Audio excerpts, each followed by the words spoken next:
ابھی دیوبند میں مشاعرہ ہوا ہے، اس کا دارالعلوم دیوبند سے کوئی تعلق نہیں، دارالعلوم دیوبند سے کوئی تعلق نہیں، نہ وہ جگہ دارالعلوم دیوبند میں ہے، نہ وہ مشاعرہ دارالعلوم دیوبند، نہ دارالعلوم دیوبند اس کو پسند کرتا ہے، عارت کی نظر سے، ذلت کی نظر سے اس کو دیکھتا ہے۔ لیکن کچھ دوستوں نے ماشاءاللہ 150 سال کا بخار نکالا، 150 سال کا، ہو دیوبندی ایسے ہی ہوتے ہیں، دیوبندی ایسے ہی ہوتے ہیں۔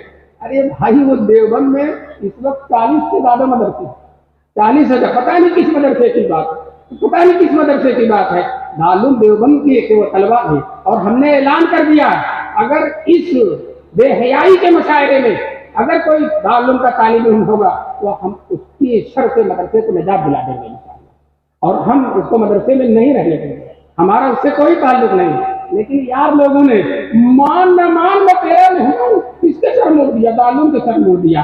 دوستو شریعت پر چلنے والے ہیں، جب ہم تصوف کو شریعت سے آزاد نہیں کرتے تو شریعت کے خلاف کسی چیز کو کس طرح گوارا کر سکتے ہیں؟ تم نے ہمیں سمجھا نہیں ہے، ہمارے مزاج ہی کو نہیں سمجھا، ہمارے اکابر کی تم نے تاریخ افکار کی جو کتابیں نہیں پڑھی ہیں۔ ہم اخلاص کے ساتھ درخواست دیتے ہیں اور آپ سے گزارش کرتے ہیں کہ ذرا علماء دیوبند کو پڑھ کر دیکھو، دیوبند کو سمجھ کر دیکھو، کچھ دن دیوبند جا کر آؤ،